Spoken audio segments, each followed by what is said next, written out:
আজ ভিডিওর প্রথমে শুরুতেই 22 সেকেন্ড চুপচাপ রইলাম, তোমাদেরকে সেই আওয়াজটা শোনালাম, যেটা শুনে আমি প্রতিদিন মোটিভেট হই।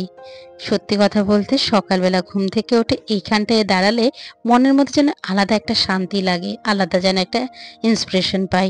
যাই হোক, চলো, এখন বাজে ঘড়িতে সকাল 6টা, আর আমি আমার সকালের কাজকর্ম শুরু করে দিয়েছি। নমস্কার, আমি রিঙ্কু। আমার এই রিঙ্কু তুলি ব্লগার চ্যানেলে সবাইকে ওয়েলকাম।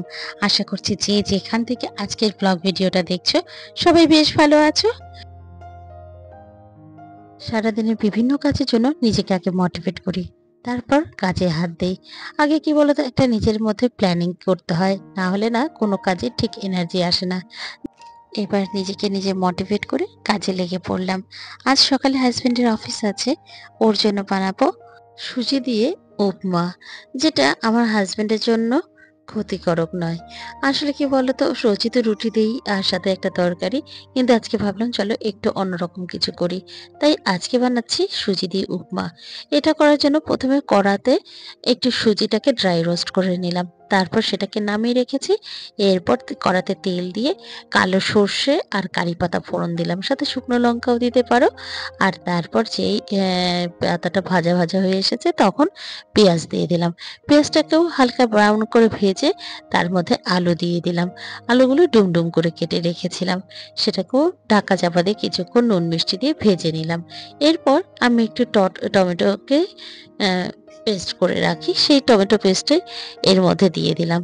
তারপর আবারও ঢাকা চাপা দিয়ে রান্না করলাম। তারপর ব্যাস, এটা যেই দেখছি মোটামুটি কিছুক্ষণ ভাজা হচ্ছে, এর মধ্যে কিন্তু সুজিগুলো দিয়ে দেবো। আর আর ওদিকে আমার হাজবেন্ড কিন্তু রেডি হয়ে বসে পড়েছে, সাথে আমি কিন্তু রচা দিয়ে এসেছি, না হলে না আমাকে একদম পাগল করে দেবে। সকালবেলা হলে খুব তাড়াহুড়ো থাকে, যেহেতু ওকে বর্ধমান থেকে ট্রেন ধরতে হবে। ব্যাস, ওকে চা দিয়ে এসে আবার এখানে রান্নায় লেগে পড়েছি। এটাকে যত তাড়াতাড়ি পারো শেষ করতে হবে।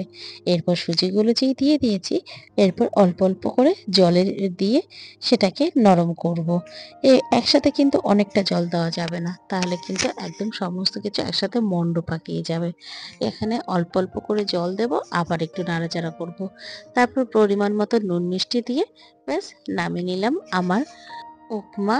এটা ছোট থেকে বড় সবাই কিন্তু টিফিনে বেশ ভালো খেতে পারে এবং অনেকক্ষণ পেটেও থাকে। আর এই যে কারি পাতা দেখছো, এটা কিন্তু আমাদের হাড়ের জন্য খুবই ভালো। ব্যাস, চলো টিফিনটা প্যাক করে ওকে দিয়ে আসি। তারপর ও বেরিয়ে গেলে আমি আবার নিজের জন্য টিফিন বেরিয়ে রাখলাম, যাতে অফিস যাওয়ার সময় তাড়াহুড়ো না করতে হয়। আর একটু ঠান্ডা করে নিলেও খাবারটা বেশ ভালো থাকবে।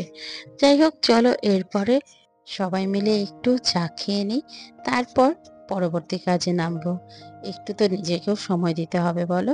যদি ঠিকঠাক মতন খাওয়া দাওয়া না হয় তাহলে পরের কাজটা আবার মন লাগবে না। হাজবেন্ড যখন রবিবার বাজারে যায় একসাথে অনেক রকমের মাছ এনে রাখে, তবে আজকে বের করে নিলাম পুঁটি মাছটা। পুঁটি মাছটাকে ধুয়ে কেটে পরিষ্কার করেই রাখা হয়েছিল, যাতে সকালবেলা অফিসে যাওয়ার আগে খুব চটজলদি রান্না হয়। যাই হোক, আজকে যে রান্নাটা করব এটা ঠিক করে নিয়েছি। আমাদের একদম বাঙাল স্টাইলের পুঁটি মাছ দিয়ে সর্ষে পাতুরি করব। প্রথমে কড়াতে জিরে ফোড়ন দিয়ে নিলাম, তাতে শুকনো লঙ্কা দিয়ে বেগুনটাকে হালকা নাড়াচাড়া করে একটু নুন হলুদ দিয়ে হালকা ভেজে নেব। ভেজে এটাকে তুলে রাখবো। আর তারপর যেই ভাজা হয়ে গেল, এরপরে আবারও কড়াতে তেল গরম করে তার মধ্যে পুঁটি মাছগুলো দিয়ে দেবো। এই পুঁটি মাছগুলো কিন্তু চোখের পক্ষে খাওয়া খুব ভালো। পুঁটি মাছ কাটতে একটু সময়ের সাপেক্ষ ব্যাপার, যদিও আমার এই কাটাকাটির কাজটা আমার শাশুড়ি মাই করে থাকেন, যার ফলে এই জায়গাটা আমার খুব একটা অসুবিধা হয় না। আর আমি যদি কাটবো ভাবি, তাহলে আমি রবিবারই সব কেটে রাখি, কেন অফিসে যাওয়ার আগে এই মাছ কাটার কথা চিন্তা ভাবনাই করতে পারি না। তারপর পুঁটি মাছগুলো যেই হালকা ভাজা হয়ে আসলো, তার মধ্যে সর্ষে বেটে রেখেছিলাম কাঁচা লঙ্কা দিয়ে, সেটা ঢেলে হালকা নাড়াচাড়া করে এরপরে বেগুন নুন মিষ্টি দিয়ে নামিয়ে নিলাম আমার সর্ষে পাতুরি। কিন্তু দুঃখের বিষয় বন্ধুরা, এর পরের ভিডিওটা আমার করা হয়নি। এখন যখন ভয়েস ওভার দিতে যাচ্ছি, সেটাকে আর খুঁজে পেলাম না। প্লিজ এই জায়গাটাকে তোমরা একটু অ্যাডজাস্ট করে নিও, পরে এটার ফাইনাল লুক আমি অবশ্যই দেখিয়ে দেব। এই যে এটা হচ্ছে পুঁটি মাছের সর্ষে পাতুরি। আর এর সাথে কি কি রান্না করলাম চলো সেটাও দেখিয়ে দিই। এই যে ভেন্ডি ভাজা, যেটা আমার ছেলের সব থেকে প্রিয়। এই ভেন্ডি ভাজা হলো, আর অন্য কিছু ওর না হলেও চলে। রান্না টুকটুক করে সকাল থেকে অনেক কিছু করছি। এরপরে শুরু করে দিলাম কুমড়ো ঘন্ট। কুমড়ো ঘন্টটা কিন্তু সবাই খাবে। এটার মধ্যে আজকে মাছ দেব না, নিরামিষই ভাবেই করব। মাছ দিলে পরে ছেলে আবার খেতে চায় না। আর তারপর এখন বাজারে যেন টমেটোর দাম খুব কম। তো এই সুযোগে টমেটোর চাটনি খাবো না তা কি হয়? চলো তাই আজকে অনেকদিন বাদে একটু টমেটোর চাটনি করছি, যেটা আমার শাশুড়ি মা খেতে খুব ভালোবাসেন। আর এই টমেটো চাটনির মধ্যে আমি কিন্তু শুকনো লঙ্কা আর কালো সর্ষে ফোড়ন দিয়েছিলাম। ব্যাস, তারপর নুন মিষ্টি। আরেকটা এই চাটনির জন্য আমি ব্যবহার করি রসগোল্লার শিরাটা বা রসটা। সেই রসটা আমি রেখে দিই, একদম স্টোর করতে থাকি। যখন অনেকটা হয় তখন সেটা দিয়ে আমি কিন্তু বেশিরভাগ চাটনি করে থাকি। আর এই যে দেখছো, এরপরে ডাল করতে হচ্ছে। এটা আমার বাড়িতে একটা অপরিহার্য খাবার, কিছু করার নেই, ডাল করতেই হবে। যাই হোক, আজকে যে ডালটা করছি, আজকে কিন্তু কচু দিয়ে ডাল করছি। বলো তো কে কে কচু দিয়ে ডাল খেতে ভালোবাসো? আমার কিন্তু বেশ ভালো লাগে। যদিও আজকে মটর আজকে ডাল কচু দিয়ে ডাল নিয়েছিলাম হলো, এই আর ডালটা এখানে খেলাম পাঁচ না। ফোড়ন দিয়ে দিয়েছিলাম। কচু দিয়ে ডাল দুভাগানে রাখা হয়েছে। আর এখানে আছে চাটনি।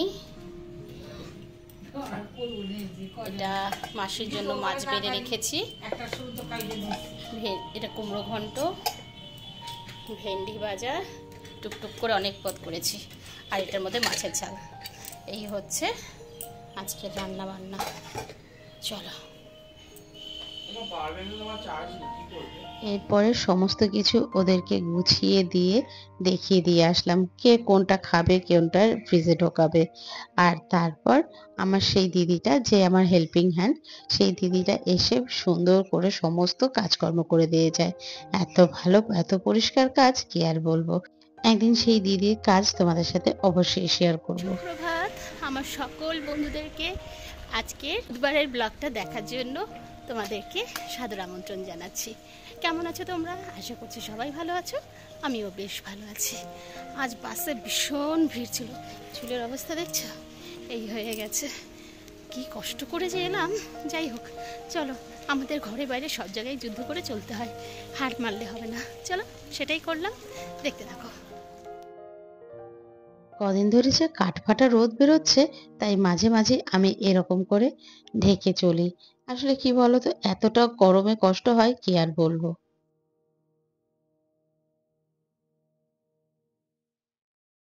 গুড ইভিনিং বন্ধুরা, চলে আসলাম অফিস ছুটির পর।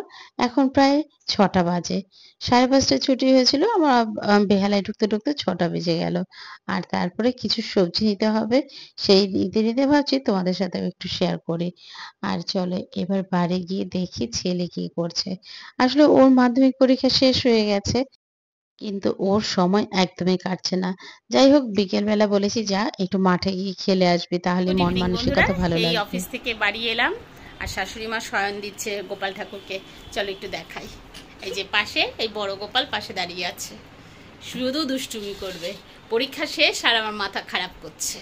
চলো একটু গোপালকে আগে দর্শন করাই। এই দেখো আমার গোপু সোনা।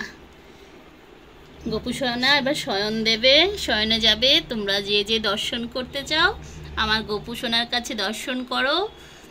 তোমাদের কিছু মনোবাসনা থাকে গপুকে জানাতে পারো। আমার গপু কিন্তু সবার কথা শোনে। চলো, এই যে গপু, একটু কাছ থেকে দেখাই। ঠিক আছে, গপু সোনাকে কি মিষ্টি লাগছে এই ড্রেসে। চলো চুলগুলো আস্তে আস্তে খোলো মা। দেখো আস্তে আস্তে গপু সোনা এবার সব সারাদিন পরেছিল একটু, এখন হালকা জামা কাপড় পরবে, তারপর শয়ন নেবে। পাশে নিলাম।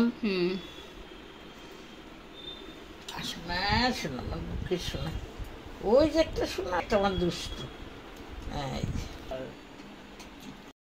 এই পর্যন্ত ভিডিও দেখে কোনো অংশ যদি ভালো লেগে থাকে প্লিজ একটা লাইক কমেন্ট করে দিয়েছো। আর যদি তুমি চাও আমার চ্যানেলটাকে সাবস্ক্রাইবও করতে পারো। আর তুমি যদি অলরেডি এই কাজটা করে রেখেছো, অসংখ্য ধন্যবাদ তোমাকে।